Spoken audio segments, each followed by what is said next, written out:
Episode 3 की starting वहाँ से होती है जहाँ पर एपिसोड 2 एंड हुआ था।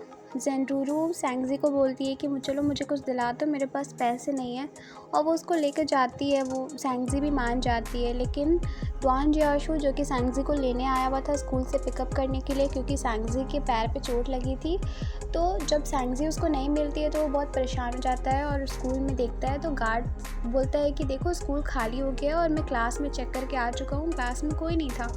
तो वो बोलता है कि अच्छा ठीक है, लेकिन अगर एक लड़की आएगी जिसका पैर में चोट है तो मुझे प्लीज़ बताइएगा। सैंगज़ी नहीं मिल रही होती है तो ड्वान जियाशु पूरा परेशान हो जाता है, उसको खोजने लग जाता है हर जगह। दूसरे साइड ज़ेंडुरू सैंगज़ी को पूछती है तुम्हारे पास पैसे हैं ना, तो वो बोलती है हाँ मेरे पास है, बताओ तुमको क्या ख़रीदना है। तो वो स्टेशनरी शॉप के बहाने से उसको लेकर गई होती है। जब वो लोग वहाँ पास पहुँचते हैं तो वो बोलती है कि सैंगज़ी देखो मुझे वहाँ जाना है। ये लोग उस जगह को साइबर केव बोल रही होती है और बोलती है कि मुझे वहाँ जाना है। तो सैंगज़ी उसको मना करती नहीं, वो जगह सही नहीं है और हमारी टीचर्स ने भी हमें मना किया तो हमें नहीं जाना चाहिए। लेकिन ज़ेंडुरू बोलती है कि मुझे एक बार जाना है, प्लीज़ चलो, और तुम नहीं चलोगी तो मैं अकेले चली जाऊँगी।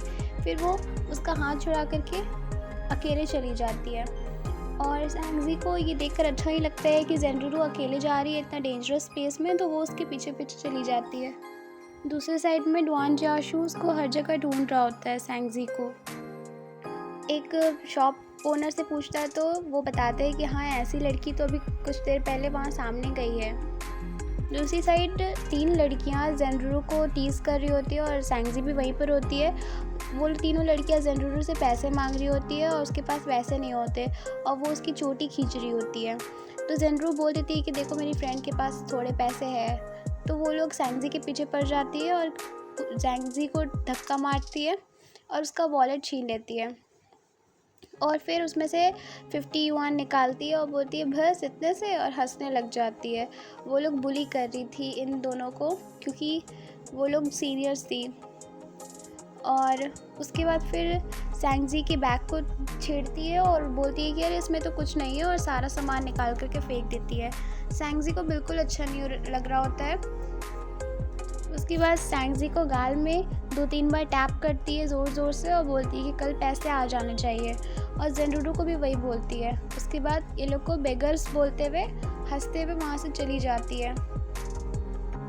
सैंगज़ी बहुत सैड होती है और उसको अंदर से बिल्कुल अच्छा नहीं लग रहा होता है। वो रोने वाला मूड में आ जाती है क्योंकि उसकी दोस्त उसको गलत जगह लेकर आई, और जबकि वो अपनी दोस्त पे बहुत ट्रस्ट करती थी। फिर भी सैंगज़ी अपना पूरा सामान उठाती है और जाने लग जाती है और ज़ेंडुरू को जाते जाते बोलती है कि तुमने सही नहीं किया और जाके ये सब जो भी बातें अपने पेरेंट्स को बता देना ताकि वो तुम्हारी हेल्प कर सके बुली से तुमको बचाने में।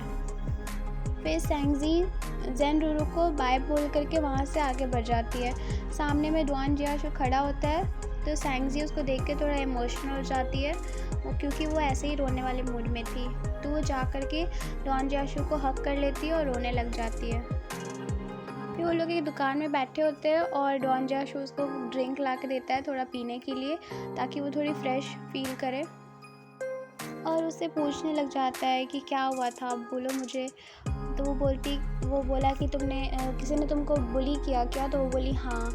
तो वो ड्वान जियाशु बोलता है तुमने मुझे क्यों नहीं बताया? तो सैंगज़ी बोलती है कि मैं नहीं चाहती थी कि आपके ऊपर कोई बोझ डालूं। तो ड्वान जियाशु बोलता है कि अच्छा ऐसा है क्या, उसने तुम्हें मारा भी? तो वो बोलती है कि नहीं उसने नहीं मारा। तो ड्वान जियाशु पूछता है कि तुम्हारी उंगली फिर कैसे कट गई जब उसने कुछ नहीं किया? तो वो बोलती है कि उसने बस मेरा वॉलेट छीना और मेरे फेस पे टैप किया, उंगली मेरी खुद से कट गई। फिर वो पूछता है तुमको वहाँ तक लेकर कौन गया था? वो बोलती है मेरी एक दोस्त। वो बोलता है कौन है वो दोस्त, बताओ मुझे। वो बोलती है नहीं वो भी डरी हुई थी, उसकी भी गलती नहीं है, और वो उसको भी यहाँ पे बचा लेती है। फिर वो उसको बोलता है चलो घर चलते हैं, और साइकिल पे बैठा के उसको घर लेके जाने लग जाता है। वहाँ पर की सीन बहुत ज़्यादा अच्छी होती है। तो वो लोग दोनों बात करते करते खुशी खुशी साइकिल से जा रहे होते हैं। सैंगज़ी भी ये रास्ते से पहली बार जा रही थी और उसको भी बहुत अच्छा लग रहा था।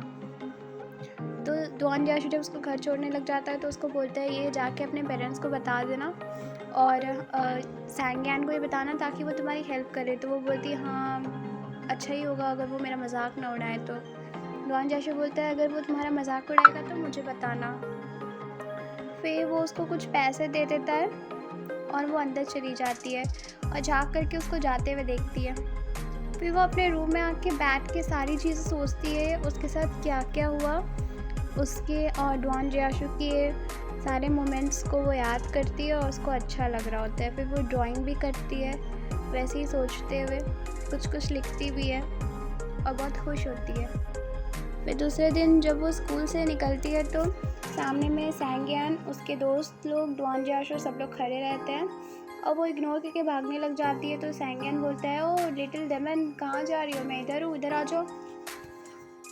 फिर वो उधर जाती है तो वो पूछने लग जाता है कि कल की बात बताओ, कल क्या हुआ था। तो वो बोलती है कि देखो तुम्हें कुछ करने की ज़रूरत नहीं है। वो बोलता है मुझे बस बताओ क्या हुआ था, ताकि उन लोगों को भी पता चले कि वो लोग गलत लोगों से पंगा लिए हैं। फिर जब वो पूछता है कि वहाँ पहुँचने के बाद बताओ कि वो लोग कैसे दिखते थे, तो वो जब अपीयरेंस वो तीनों का बताने लग जाती है, वो तीनों लड़कियों का, कि वो लंबे बाल थे, किसी के छोटे बाल थे, कोई हाइट में लंबी थी और कोई छोटी थी। तो वो लोग समझ जाते हैं कि ये कोई लड़का नहीं है, ये लड़की है। तो ये लोग पूछते हैं कि तुम लोग पहले क्यों नहीं बताया, तुमने मुझे पहले क्यों नहीं बताया कि ये लड़का नहीं लड़की है। वो बोलती है तुमने मुझे बताने का मौका कहाँ दिया। उसके बाद फिर वो लोग बोलते हैं कि इतने सारे लड़के हैं, 3 लड़की से लड़ेंगे, अच्छा नहीं लगेगा। तो सैंगजी बोलती है हाँ सही में अच्छा नहीं लगेगा।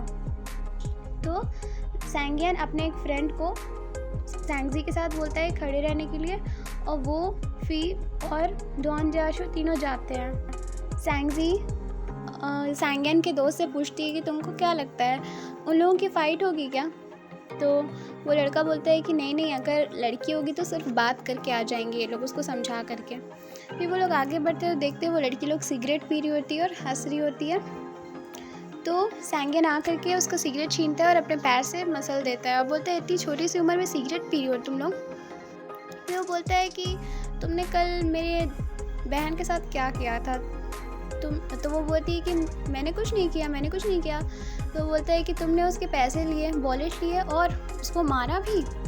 तो वो बोलती है कि नहीं, मैंने सिर्फ वॉलेट लिया था, मैंने मारा नहीं, बढ़ा चढ़ा के मत बोलो। फिर वो लोग उसको थोड़ा बहुत डराता है तो वो वॉलेट को वापस कर देती है और बोलती है अब तुम्हें पैसे मिल गए ना, अब जाओ यहाँ से।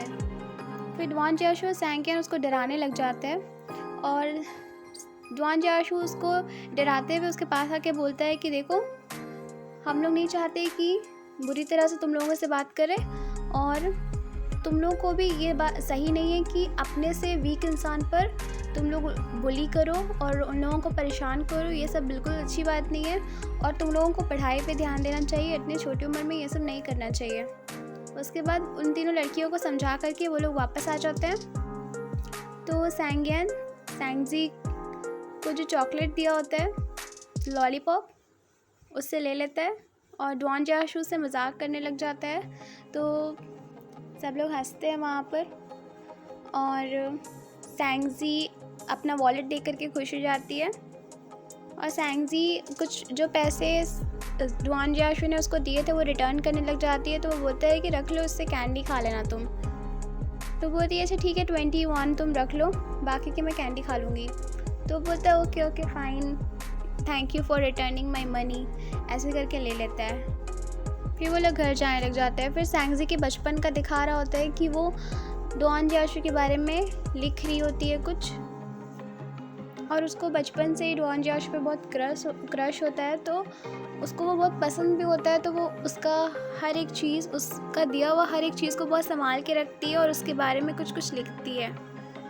फिर दूसरे दिन स्कूल में ज़ेनरूरू को टीसी मिल जाती है, उसको स्कूल से निकाल दिया जाता है क्योंकि ये सब स्कूल के लिए सही नहीं है। ज़ेनरूरू जाते हुए जो चिट्ठी देती है सैंगजी को बहुत बुरा लगता है उसको जाते हुए देख करके। फिर वो थोड़ा देर बाद वो पेपर को खोल के पढ़ती है तो उसमें सॉरी लिखा हुआ होता है। तो सैंगजी को और भी ज़्यादा बुरा लगने लग जाता है, वो बहुत सैड फील कर रही होती है। और मास्टर उसी वक्त बोल रहे होते हैं, समझा रहे होते हैं कि हम लोग को शेडी एरिया में नहीं जाना चाहिए और इन सब चीज़ों से बच के रहना चाहिए। बहुत सारे लोग इसका शिकार हो चुके हैं, तो हमारा स्कूल इस पे एक्शन लेगा। फिर दिखाते हैं कि उन लोगों के स्कूल में ऐसे लिखने के लिए होता है माई ड्रीम टॉपिक पर, तो सैंगजी भी उस पर ऐसे लिख देती है। फिर जब वो घर आती है तो अपना वो वुल्फ से खेल रही होती है, उसी वक्त उसके मम्मी पापा आते हैं उसका रिपोर्ट कार्ड लेकर के और बोलते हैं आओ हमें तुमसे कुछ बात करनी है। फिर वो अंदर जाती है अपने मम्मी पापा से बात करने के लिए, तो उसके मम्मी पापा बोलते हैं लो अपना रिज़ल्ट देखो। तो वो देखती है तो सब में अच्छे मार्क्स थे, लेकिन फ़िज़िक्स में 66 मार्क्स था, जो कि अच्छा नहीं था। लेकिन वो अंदर से खुश होती है कि वो चलो पास तो हो गई, लेकिन उसके मम्मी पापा देख करके बोलते हैं तुम खुश लग रही हो। वो बोलती है नहीं नहीं नहीं मैं बिल्कुल खुश नहीं हूँ। वो बोलते हैं कि वो, लेकिन मन में बहुत खुश होती है क्योंकि वो सोच रही होती है कि यस मैं पास हो गई। उसके मम्मी पापा बोलते हैं कि तुमको आगे क्या करना है, तुम सोच के रखी हो क्या, कुछ करना भी है कि नहीं करना है। तो वो बोलती है कि मुझे फ़िज़िक्स लेकर कुछ नहीं करना। तो उसकी मम्मी पूछती है अच्छा बताओ तुम्हारा ड्रीम क्या है। तो वो खुश होकर बोलती है आपको पता है कल एग्ज़ाम में भी मैंने यही लिखा अपने ड्रीम के बारे में। तो उसकी मम्मी पूछती है तुमने क्या लिखा। तो वो बोलती है कि मैं चाहती हूँ कि इस दुनिया में खुशहाली, शांति और प्यार रहे सिर्फ। ये सुनकर उसकी मम्मी तो खुश जाती है, लेकिन उसके पापा बोलते हैं कि तुम्हारी मम्मी का कहने का ये मतलब नहीं था, तुम आगे करना क्या चाहती हो, कुछ जॉब करना चाहती हो, कुछ बनना चाहती हो या नहीं। तो वो अभी कुछ डिसाइड नहीं की होती है, तो उसके मम्मी पापा उसके लिए बोलते हैं कि तुम्हारे लिए फ़िज़िक्स के टीचर रखे हैं हम लोग और वो तुमको पढ़ाने के लिए आएगा। जब वो जाती है पढ़ने के लिए तो देखती है कि वो फ़िज़िक्स का टीचर सैंग यान होता है और वो देख करके बहुत उदास फील करती है, बोलती है मुझे तुमसे नहीं पढ़ना। तो वो बोलता है मेरा 666 मेरा कितना अच्छा मार्क्स आया था, जब तुम्हारा 666 आता है तब तुम बोलती 63 में क्या बोल रही हो। और उसको बहुत चिढ़ाता है। वो बोलती है मुझे तुमसे नहीं पढ़ना। वो बोलता है चुपचाप रहो और बैठ के पढ़ो। फिर वो लोग वहाँ पर भी लड़ाई करने लग जाते हैं, बहुत लड़ाई होती है। उसके बाद फिर वो लोग मम्मी के पास जाके बैठते हैं, तो वो बोलता है कि मैं इसे नहीं पढ़ा पाऊँगा और वो बोलती है कि मैं भाई से नहीं पढ़ पाऊँगी।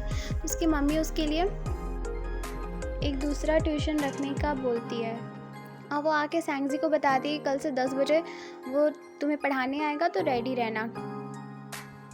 एपिसोड यहीं पर ख़त्म हो जाता है। Thanks for watching.